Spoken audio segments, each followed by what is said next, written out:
Are you ready? Okay, you tell me if I do anything wrong, okay? So this is video lecture 25, and it is about chorale-based works in the Baroque period. This might seem like a weird way to sort this video, but the influence of Protestant worship into actual secular, well, not secular, but especially instrumental music and sung music, we can't just brush it off and say, oh, that's just church music. We actually have to look at it. It's a huge chunk of the style. So we're going to end up looking at, you're going to listen to several works by Bach, but there are plenty of other composers that do all of these things. So I'm going to review for you. Remember, we talked in the Renaissance about the Protestant Reformation with Martin Luther, and the big deal that he wanted to create new music for his new church, and we end up with the chorale, which is the same as the modern day hymn. And the idea is that the average people in the congregation would sing this hymn. Well, each of these hymn tunes became as recognizable as the words. In fact, you can take a tune and put different words to it. So I could take the tune for Amazing Grace, da da da da da da da da da, and if I knew how many syllables it has, which I do, 8 syllables, I could sing instead of the words that we're used to, Amazing Grace, how sweet the sound. I could stick different words to it. Joy to the world, the Lord is come. It works because it's the right number of syllables to fit the phrase structure. So tunes by themselves were recognizable just as much as words by themselves were recognizable. And in the Protestant church, these hymns were used for teaching purposes. You want people to learn in their own language, in German or in Danish or Norwegian. You want them to learn about their religion, about this Christianity, instead of Latin, which nobody knew. They'd sing it in a hymn, so hymns had 15 verses. Yeah, 15 that would have, you'd learn as you sang.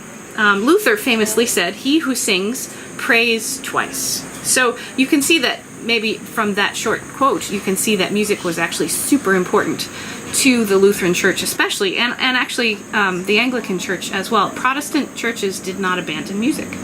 So the chorale is the hymn. Chorales from the Renaissance often had what we would consider a very irregular rhythm because we're brought up from Baroque and forward hymns, generally in American practice. They would have a tune that people would recognize. And so even if somebody just played the melody without any words, they would still know it. One of the tunes that we've looked at in class and that you have in your anthology is the tune Wake, Awake, for Night is Flying. Wake, awake, for night is flying, or wachet auf, ruft uns die Stimme. And that tune name becomes attached to that melody just as much as it does to the words. So why am I spending this time reviewing the chorale? Because we're going to look at pieces of music that use the chorale tunes, the hymn tunes, as their basis. And there's somebody doing something with a tractor behind me, so fantastic, we're going to hear that. Especially the North German composers and the Northern European composers, Telemann, Buxtehude, and eventually Johann Sebastian Bach, were fascinated with the ways that you could take a chorale tune and weave it into a piece of music. One way was to address the 15 verses of the hymn. It would be kind of hard. Have you ever sung straight through 15 verses of a hymn? That's tiring. It's hard on your voice. You want to take a little break. It's kind of boring. Maybe you're not paying attention. And so the organist, who now is an important part of instrumental repertoire, the organist plays something in between the singing, basically an organ piece that takes that chorale tune and weaves it around. Now, I don't have to pre-compose that piece. I do this at church in the job I have all the time. We finish verse 3, and before we get to verse 4, I don't let them sing. I keep playing and I improvise using the tune so people still hear the tune. And then when I'm done, it's time for them to sing verse 4. Well, you could do this if it were verse 12 and verse 13 or verse 15 or whatever. So the organist is improvising or composing a chorale prelude. You have at least one chorale prelude in your listening. I think you have 2 in your listening list. What is a chorale prelude? It could be played before the people sing the hymn. It could be played in alternation with the verses of the hymn, so in the middle or at the beginning. It could also be played as a standalone piece of music. That's how I generally use written down chorale preludes in my church job now. I will play them before the church service starts. A chorale prelude takes the tune of whatever hymn I want to feature, and maybe it presents that tune exactly at the speed that I would sing it. Maybe it presents that tune twice as slowly.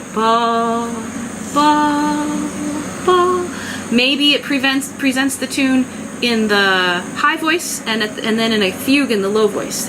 As long as we hear the tune, the listeners will go, oh yeah, I remember that. That's Sleeper's Wake for Night is Flying. I'll remember that. But then what does the organist do around it? The organist creates counterpoint. Maybe a little melodic motive that balances off that tune. Maybe the chorale tune is in the pedals, and so both my hands get little counterpointy bits.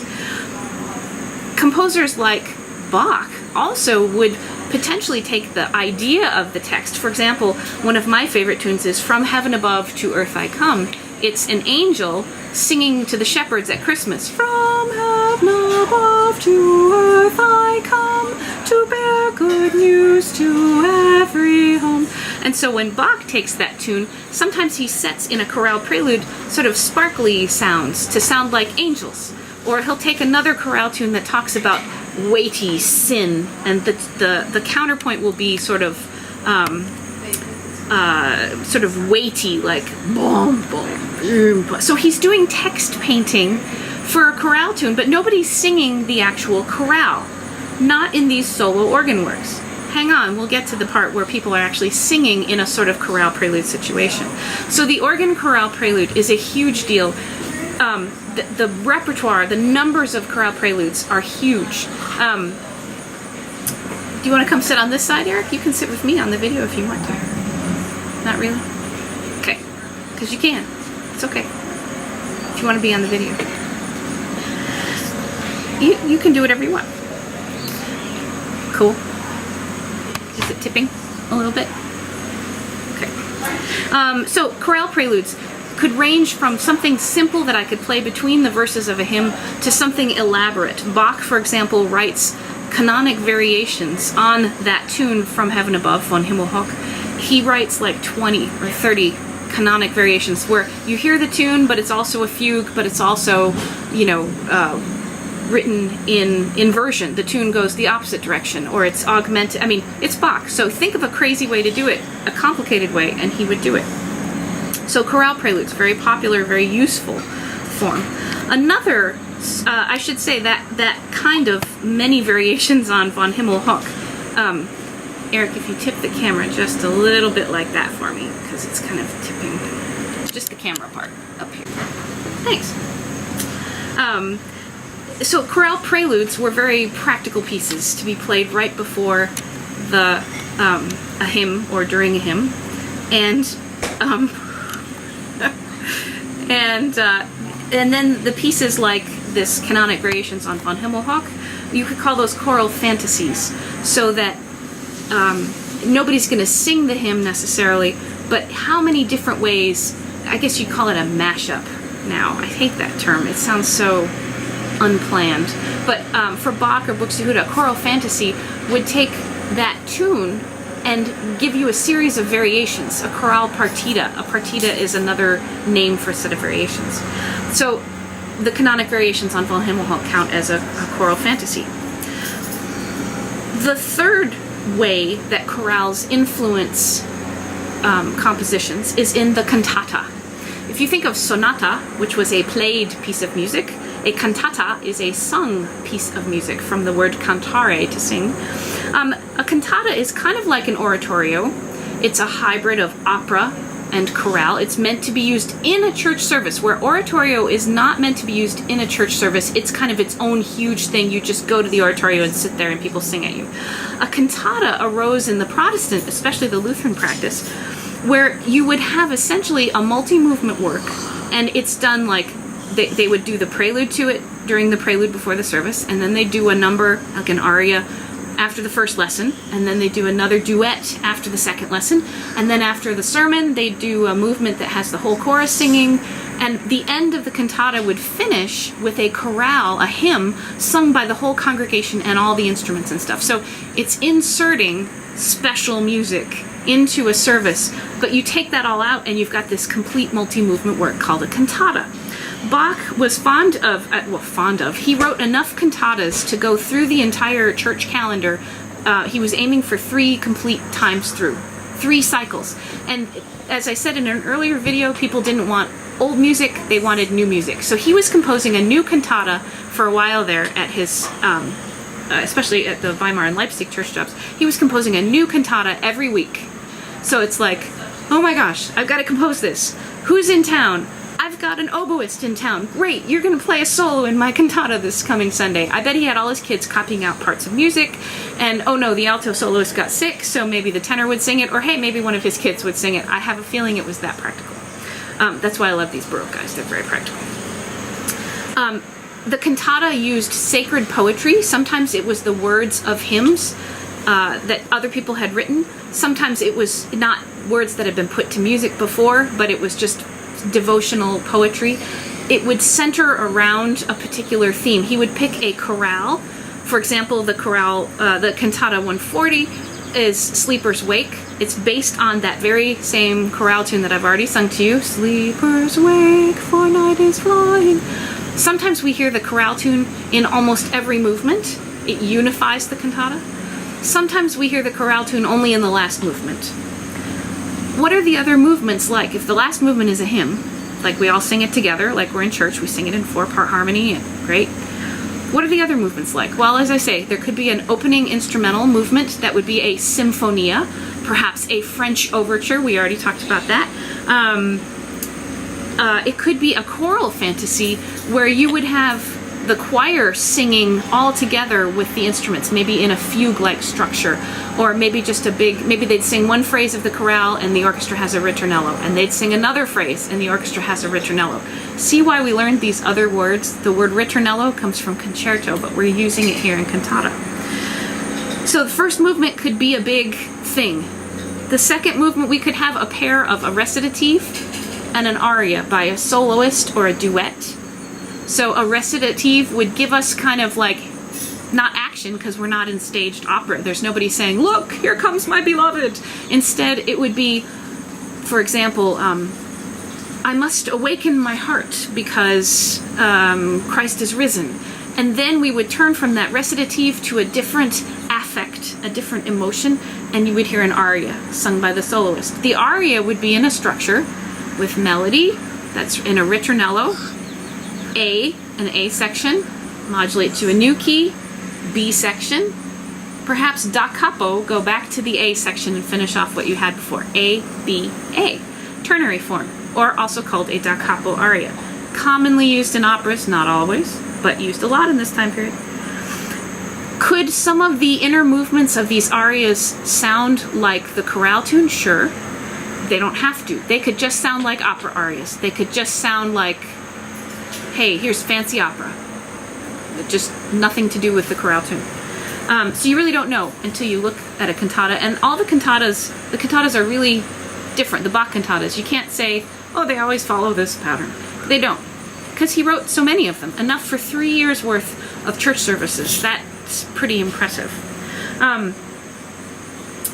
The movement of the cantata 140 that I've asked you to listen to is a lot like a chorale prelude, and it's a lot like other things. I asked you to listen to the solo movement where the tenors in the choir sing all together. The organ or orchestra, it's played sometimes with organ, but it's scored for orchestra originally. The orchestra plays a ritornello. Bum, ba-da-dum, ba-dum, ba-dum, ba-dum, ba-da-dum, ba-dum, ba-dum. They play that little melody over and over again as the ritornello, and in come the tenors. Fa, ga, do, fruitunes, singing the melody kind of slowly, sort of straightened out. But against it is this lovely orchestral counterpoint. So we have really a trio texture. You have the orchestral melody, the tenor chorale line, and then the bass, the basso continuo and all the chords with the people in the continuo band. This is fantastic. I love that there's a tractor behind me when I sit down to film a video. So this movement is like chorale prelude. It uses the chorale as the sort of central structure. It's like it uses things like concerto and ritornello stuff, because you've got the orchestra versus the solo voice. It's also like a sonata texture because you have the orchestra melody and its partner, the tenor solo voices, as sort of two melodic strands against a third bass line strand, which is instrumental sonata writing of this time period. So it's kind of an amazing conglomeration. So you have the cantatas. Who wrote cantatas? Telemann wrote cantatas. Most of them, we've lost them. We don't have the cantatas that Telemann wrote. Buxtehude wrote cantatas. Bach, like I say, wrote 3 years worth plus of cantatas, and also wrote some secular ones. A lot of you might like to look up the coffee cantata. Coffee was a big new hit. Coffee houses were just being formed in Europe at this time, and people were like, oh, coffee, it makes me feel so jazzed up and buzzy. I can't believe it. Bach wrote a cantata in praise of coffee, so you should go look that one up. So the cantata is the third big work. Let me just add in to what I said before about chorale prelude. That was the first one. Chorale preludes could come just one at a time. Composers would write them as they need them. Maybe they would jot down the things they've improvised. But Bach, again, cool Bach, made collections of his chorale preludes. One of the most famous that organists play right away is called the Orgelbuchlein, the Little Organ Book. And this is a book of chorale preludes that I think he must have collected over the years.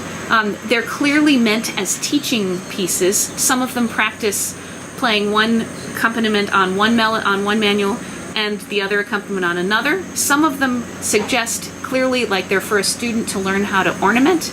Okay, here's a plain, boring chorale melody. You put in the trills and the appoggiaturas, and you just figure it out. Some of them are clearly designed to practice pedal work for the feet. They're harder. I can say this because I played on a recital a third of the Orgelbuchlein, and it was like having a lesson with Bach every day, and Bach is saying, no, not good enough yet. Practice some more. You need to learn how to do this. And then I think, great, I learned that. And I turn the page, different chorale prelude, totally different skill set. And I think, oh, now I've got to learn to do this other thing. So the Orgelbuchlein, an important collection of chorale preludes. And we have his collection of all the cantatas for the church year. An interesting fact for cantatas, I have you listening to Cantata 140. That's also BWV, Bach-Verzeichnis, number 140. It's the same number. So for cantatas, the BWV number is the same as the number of the cantata. It's just trivia, but I thought you would like to know that. I've got you listening to a lot of Bach. It doesn't mean that there weren't a lot of other composers writing in these chorale influenced styles. So again, paper topic, Buxtehude, Danish composer, love him, working in North Germany and Denmark.